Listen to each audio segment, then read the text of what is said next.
All right, let's head down, Marcelo. Okay. Please join us. So, the animals are not very, they are quite quiet. We have some of them there, as you can see. And the other one is there. We have 7 animals here being prepared. This is a family group. We have one dominant male and 7 females with different ages. We have 2 of them mating with the male, and the other one are how can I say, cubs from this male with the 2 females. We put those branches so they can learn how to walk in the trees. Yep.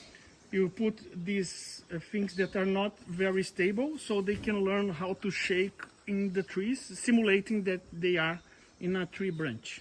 Okay, and I see one over there. Looks like it's got a little piece of fruit that it's eating. Yeah. This is one of the younger ones, as you can see. It's really small. There is another one eating there in the dark because the feeding box is there. And when we release them, we are going to put this box outside. Okay. So they can recognize the box as a food provision. Yeah, and then hopefully they'll just kind of get used to the natural environment and start foraging more. Yeah.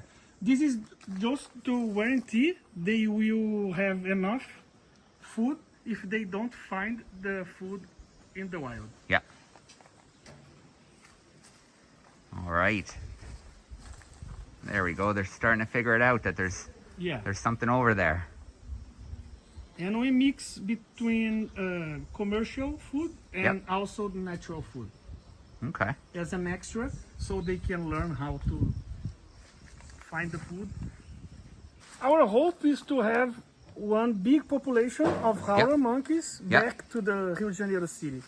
As Sarah mentioned it, the last occurrence registered by scientific people was made by Charles Darwin in his book of Diary of Beagle. And this justified our idea to put again howler monkeys back to Rio de Janeiro city. Yeah. And you know, when they will be too many here, they will produce a lot of noise. That's our hope. Hearing the howl of the howler monkeys. Yeah, over the city. I've experienced that in Costa Rica every morning at 5 in the morning without fail. Yeah. It's kind of an otherworldly sound when they start calling. It's amazing. It's something like we are putting back the songs of the forest. Yeah. Not only the songs of the forest, but putting back the animals that disperse the seeds. Yeah. As we have this incomplete forest, they will play an essential role in the forest dynamics. Okay. I want to come over here for a second because this morning we got to see something pretty cool. And I'm going to put a little bit of the video from this morning in here.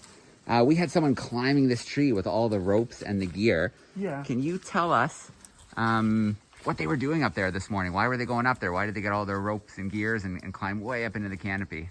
Well, as I mentioned before, we have one wild group living around here, and these camera straps are to monitor this group so you can understand if this group is growing, if they are separating between in 2 new groups, or how they are dealing with this. So the camera traps are in the canopy in trees where the howler monkeys crossed.